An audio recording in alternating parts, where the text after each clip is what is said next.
en la Villa Mascardi, la comunidad mapuche Lof, la Fuken, Wincul, Mapú, le impidió a la justicia federal realizar las inspecciones.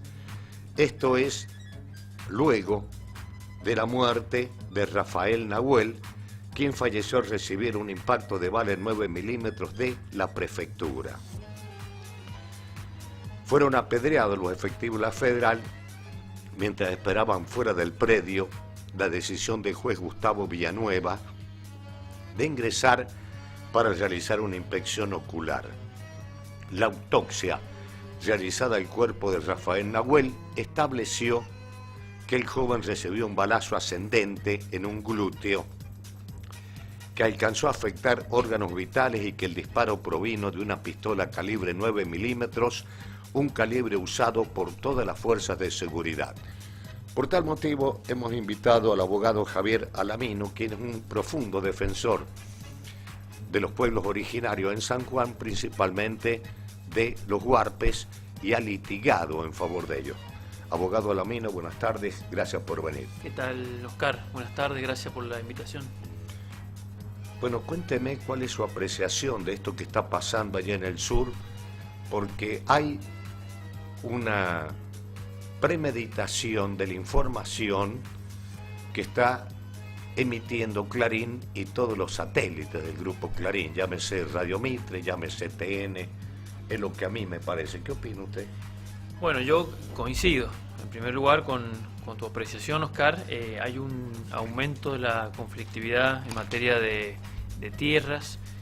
Este problema tiene en lo jurídico por lo menos 23 años, desde aquella última reforma constitucional en donde se incorporó el derecho a la tierra, las comunidades indígenas, y en donde se incorporaron una serie de tratados internacionales con jerarquía constitucional.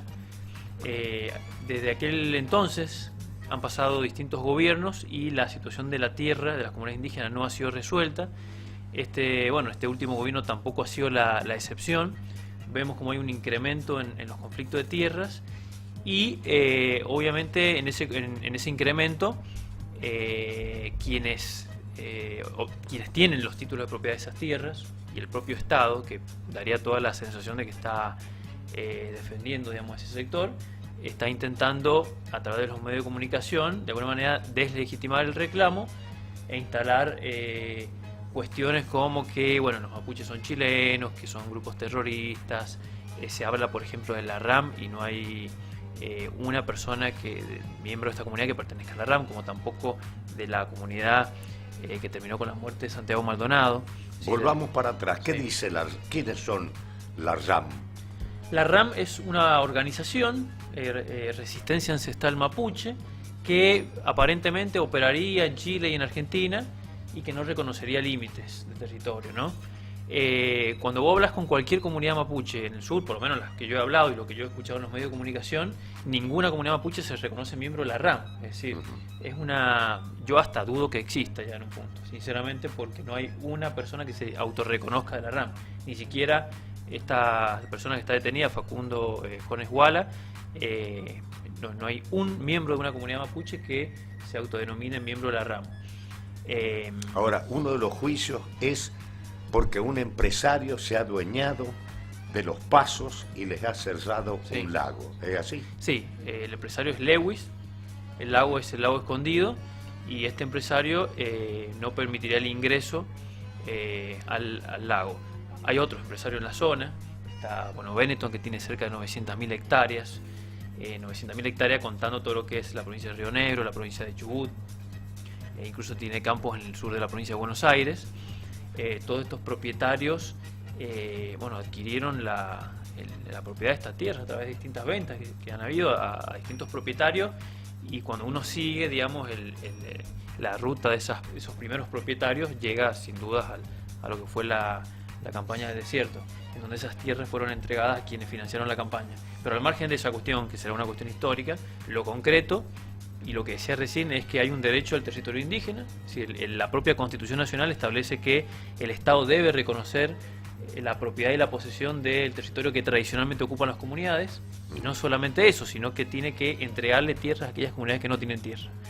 Eso no ha sido resuelto Por lo tanto, yo entiendo que, porque ayer escuchaba un periodista, varios periodistas, ¿no? Pero uno en particular acá en San Juan, que decía que dentro de la legalidad todo y fuera de la legalidad nada, ¿no? Bueno, yo creo que el primero que incurre en ilegalidad es el Estado argentino al no reconocer este artículo que tiene, este derecho, el derecho al territorio indígena, tiene la misma jerarquía que el derecho de propiedad, que todos conocemos y que se santifica, poco menos.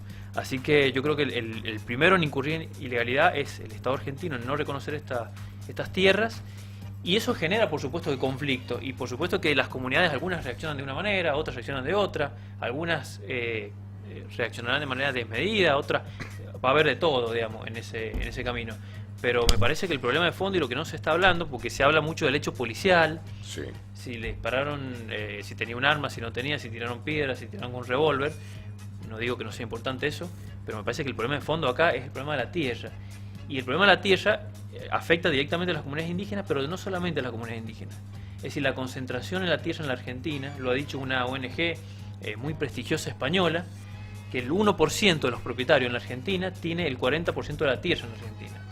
Esa situación de concentración de la tierra genera una situación de conflicto que se ve no solamente en las comunidades indígenas. Uno va a Chimbas y ve las tomas en los baldíos pidiendo vivienda. La misma clase media tiene dificultades en acceder a la vivienda. Entonces es un problema que afecta a todos los sectores de la Argentina, pero obviamente que en lo indígena se ve claramente porque, digamos, tienen derechos específicos, derecho al territorio. Hay denuncias de la comunidad mapuche que dicen que están defendiéndolo a Lewis y a Benetton. ¿Cuál es tu apreciación de esto? Yo creo que los hechos claramente demuestran que sí. Bueno, no es público conocimiento, no vamos a inventar nada. El presidente Macri es amigo directamente de Lewis, ¿no? Y va y pasa sus vacaciones ahí. Pero al margen de eso, que será una cuestión personal, claramente no hay una instancia de negociación con las comunidades indígenas, particularmente en el sur, que es donde se están viendo los conflictos. Es decir, esto se soluciona muy fácilmente. Ajá. Hay mesas de diálogo. El Instituto Nacional de Asuntos Indígenas tiene una serie de mecanismos para dialogar con las comunidades. No se ha visto esto. Pensemos que esto ha sido un desalojo de 30 personas, y son más o menos 5 familias, en donde se ha utilizado todo el aparato del Estado, prefectura, gendarmería, la Policía Federal. ¿Vos viste la cantidad de colectivos que habían llegado? Sí, una locura. Yo la verdad que, sinceramente digo, he visto toma de terreno con más gente acá en Chimas o en Rawson, que con 2 patrulleros lo desactivaban. No hacía falta ir y poner... Y llevar la Guardia de Infantería. Totalmente. Digamos, acá, por ejemplo, en San Juan, una es la medida que se tomó, que yo no comparto, pero digo, mejor que asesinar se cercaba el terreno y se impedía que ingresaran y salieran alimentos, digamos, por lo tanto la gente sola abandonaba el lugar. Digo, al margen de que será antipática la medida, insisto, me parece que entrar y hacer uso de armas de fuego, digamos, a una persona que está de espaldas es una locura. Yo la verdad que no tengo memoria de una cosa así. Esto parece que no va a quedar así nomás porque la comunidad ha decidido protestar y hay varios instituciones sindicales y hay varias organizaciones sociales que los están apoyando, los mapuches. Sí. Entonces, ¿esto en qué va a arribar? Bueno, eso es el temor. Hay organizaciones sociales de derechos humanos, todas las organizaciones. No es que porque uno dice, bueno, porque sos kirchnerista. Todas las organizaciones de derechos humanos, kirchneristas, no kirchneristas, la propia iglesia. Ahí leí antes de venir acá que la iglesia en Bariloche se había expedido y había dicho que había sido violencia institucional. Es decir, no hay una organización que esté vinculada a los derechos humanos que no esté repudiando esto. Digamos, lo único que lo levanta, bueno, son los funcionarios obviamente del oficialismo y algún sector de la sociedad que está todavía, bueno, muy confiado en el gobierno y que banca cualquier cosa del gobierno.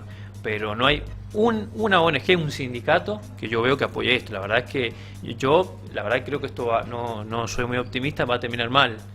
Esta escalada, lo de Santiago Maldonado fue, digamos, la punta del iceberg y daría toda la sensación de que esto no va a terminar mal, se está incrementando. Javier Alamino, vos sos un abogado que litiga mucho en tribunales y que defiende a personas en juicios laborales. Yo sé que estás al tanto porque te he observado tu accionar. ¿Cuál es tu opinión con respecto a la tan mentada flexibilización laboral? Bien, bueno, yo creo que de aprobarse esta reforma laboral estamos retrocediendo aproximadamente 100 años en la Argentina en materia de derechos sociales. La Argentina tuvo un camino muy lento para incorporar derechos sociales, mucho más lento que otros países. Recordemos que las primeras constituciones en consagrar derechos sociales fueron la de Alemania y la de México, de 1817 de 1917 y 1919.